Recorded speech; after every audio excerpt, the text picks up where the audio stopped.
Deputetët e opozitës kanë shprehur mos dakordësi që të kalojnë në votim ndryshimet e rregullore së Kuvendit në lidhje me ngritjen e 11 komisioneve parlamentare, nga 8 që janë aktualisht. Kreu i Partisë Demokratike Sali Berisha e quajti këtë akt një provokacion ndaj rendit kushtetues dhe një turp për institucionet.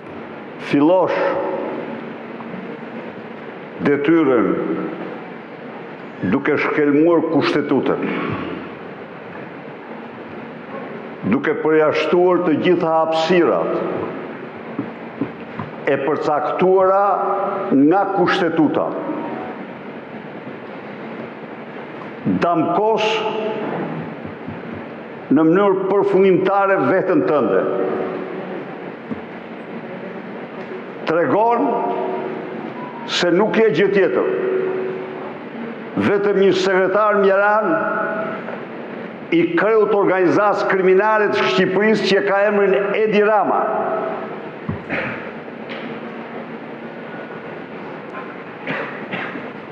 Shkelmimi i kushtetutës është shkelmim i vullnetit qytetarëve shqiptar të gjithë spektrit. Shkelmimi i kushtetutës është një puç që i bëhet librit të shtetit. Vetëm se ju doni me shpejtësi të lani durë si Pons Pilati pas krimit që kryeni. Ky është një provokacion i ulët që ju bëni rendit kushtetues të vendit.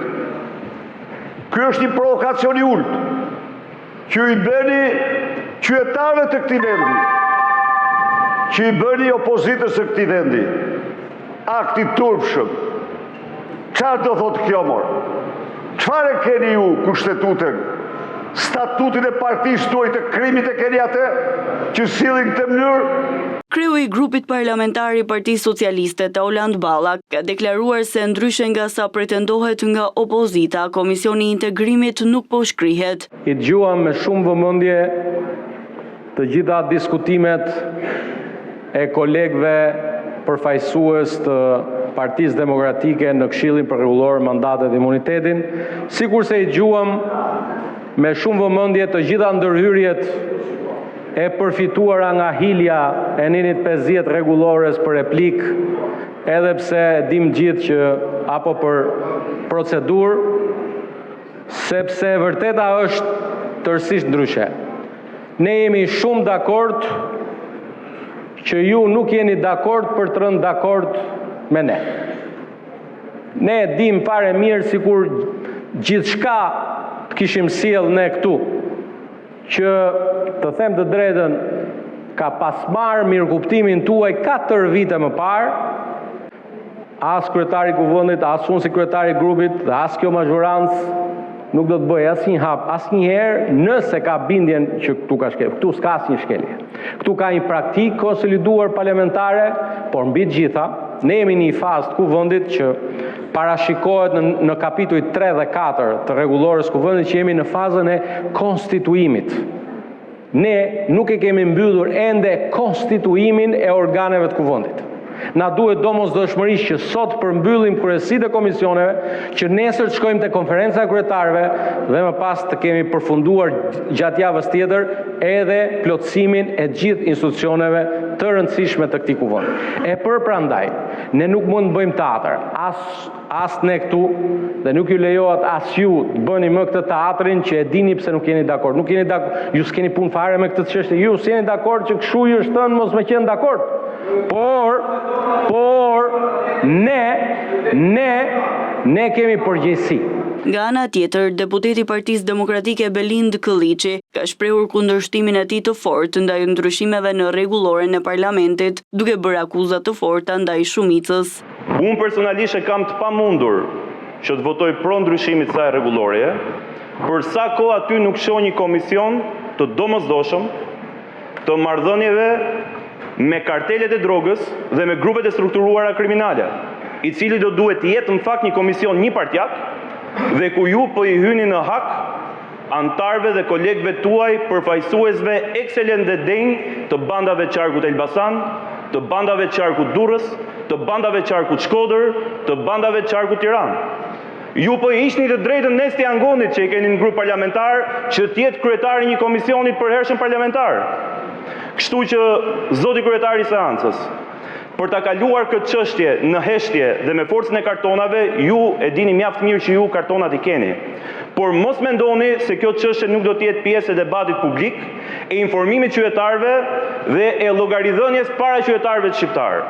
Ajo që ju po bëni sot është thjesht përdorimi I atyre ulseve që keni marrë përmes bashkëpunimit ekselent që keni si forcë politike me krimin e organizuar dhe me grupet e strukturuara kriminale dhe po tentoni t'i mbyllni gojën opozitës. Po ashtu, deputetja e Partisë Demokratike Albana Vokshi ka akuzuar mazhorancën se po përjashton qëllimisht opozitën nga procesi I integrimit evropian. Ndaj, ajo që neve po kërkojmë është gjithëpërfshirja dhe nuk e kërkojmë ne, po është kusht, është e detyrueshme. Edhe në procesin e integrimit, për çfarë ka shkuar e po vërtet Edi Rama sot që kemi hapur 4 kapitujt. Kur në klasterin e parë janë kriteret politike, është pikërisht mirë funksionimi I parlamentit, është gjithëpërfshirja. Edhe opozita duhet përfshirë. Po çfarë mashtrimi na bëni neve që pas ka pasur një grup pune? Ku është grupi punës? Ka qenë tek zyrat e PS-s? Sepse neve, asnjëri prej nesh nuk ka qenë. Na jepni emrat e grupit punës, që të shohim se kush ka marrë pjesë në këto ndryshime që juve I propozoni. Pse I fshifni? Na jepni të shohim kush I ka bërë këto propozime. Kush është mesazhi që po I çoni Parlamentit Evropian, Komisionit Evropian, kush është mesazhi që po I çoni gjithë krerëve të shteteve të Bashkimit Evropian? Po I thoni vetëm që bandat do jenë ato që do prevalojnë. Kuvendi ka miratuar projekt vendimin për strukturën e re të komisioneve. Vazhdojmë votimin e projekt vendimeve. Projekt vendim për disa shtesa dhe ndryshime në vendimin e Kuvendit numër 166, datë 16/12/2004 për miratimin e rregullores Kuvendit të Republikës Shqipërisë të ndryshuar.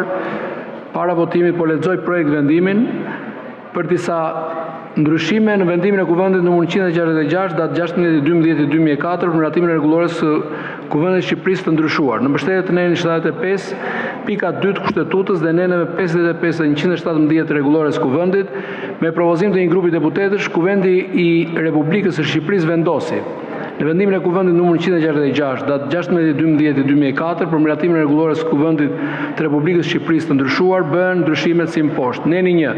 Në nenin 19 bëhen këto ndryshime. Pika 1 ndryshon si më poshtë.